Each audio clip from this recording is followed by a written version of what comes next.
Buenas, mi nombre es Valeria Bonilla Rojas, soy parte del grupo 02 del curso de Dinámica, perteneciente a la Escuela de Mantenimiento Industrial del Instituto Tecnológico de Costa Rica. Este video se desarrolla con el fin de mostrar la construcción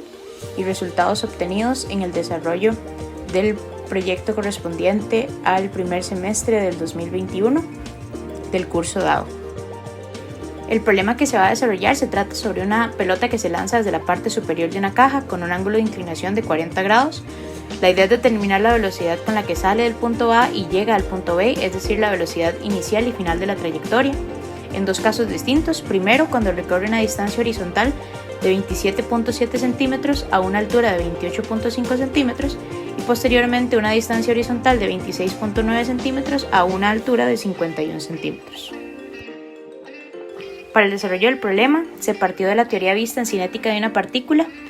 para el movimiento específicamente de proyectiles, en este caso utilizando las ecuaciones correspondientes al movimiento horizontal y el movimiento vertical, que son los movimientos que describen la trayectoria de un proyectil.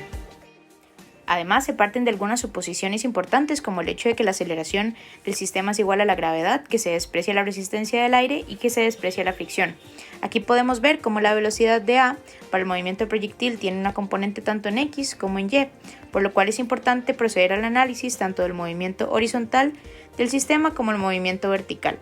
Con esto tenemos la cantidad de ecuaciones igual a la cantidad de variables que necesitamos despejar, y sustituyendo entre ellas se pueden obtener los valores de la velocidad inicial, teóricamente, y con ella también obtener el valor del tiempo, con lo cual, con la componente en X de la velocidad inicial y la componente en Y calculada de la velocidad en B, es posible obtener el valor de la velocidad final con la que la bola impacta el suelo. Este procedimiento de cálculo se repitió en ambos casos, en el caso 1 y en el caso 2, de la misma manera, simplemente sustituyendo los datos correspondientes, como se muestra en la figura. Partiendo del enunciado del problema, del diagrama dado por el mismo y el diagrama creado para el desarrollo del cálculo, se procede a hacer la validación de la variable tanto de velocidad inicial como final, así como la distancia recorrida en el eje horizontal, además del tiempo de vuelo experimental. Esto se validó a través de la construcción de un modelo tal que a través de una secadora de pelo en una superficie elevada a una altura dada y una superficie inclinada a 40 grados se pudiera lanzar la pelota y lograr que esta pelota siguiera una trayectoria de un movimiento de proyectil, es decir, con movimiento tanto horizontal como vertical. Además, a través de un metro y de señales de colores, se procedió a marcar la posición final de la pelota en el momento en que tocaba la superficie, para así poder medir la distancia recorrida en el eje horizontal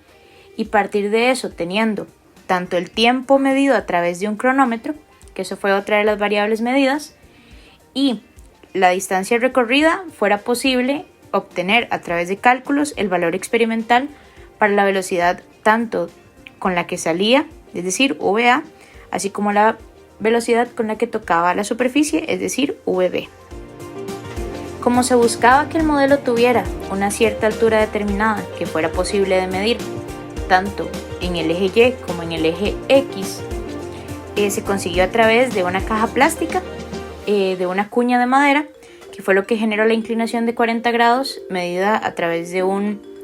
transportador, y la secadora de pelo. Fueron ensamblados estos tres objetos con el fin de generar el movimiento que era necesario para la pelota de ping pong y la trayectoria de proyectil, como se muestra a continuación.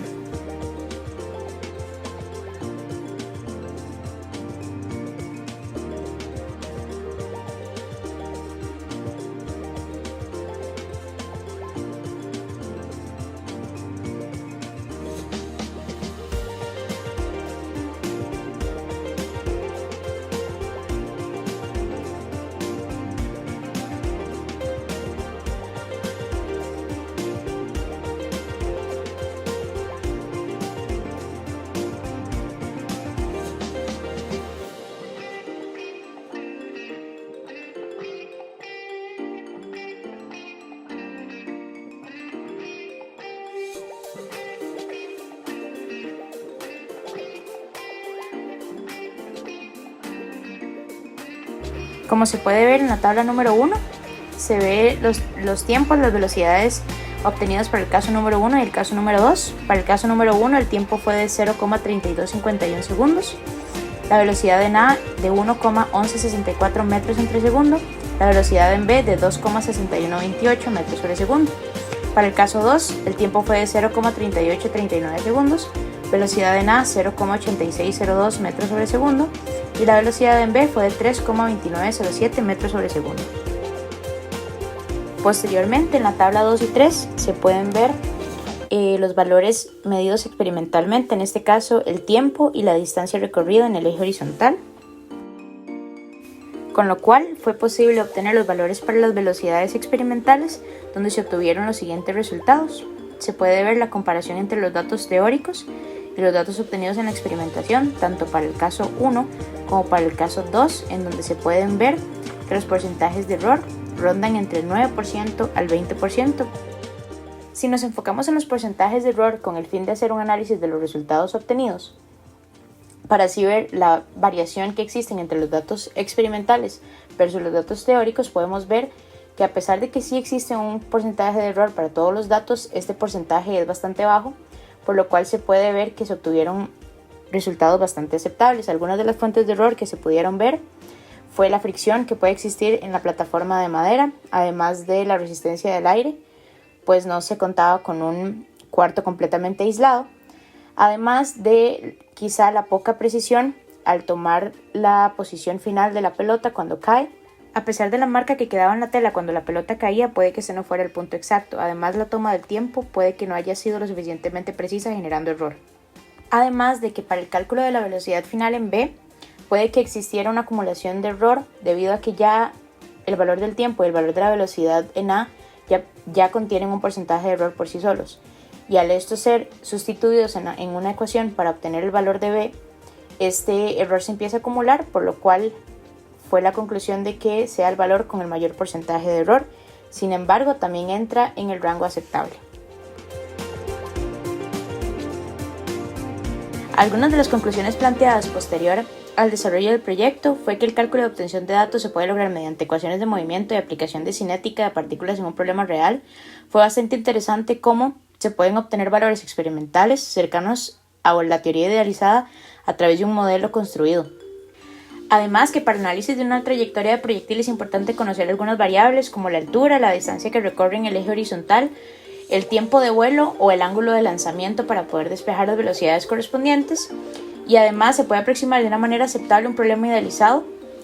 en un modelo experimental con objetos del diario vivir, siempre y cuando tomando en cuenta la buena elección de los objetos a utilizar. Muchas gracias.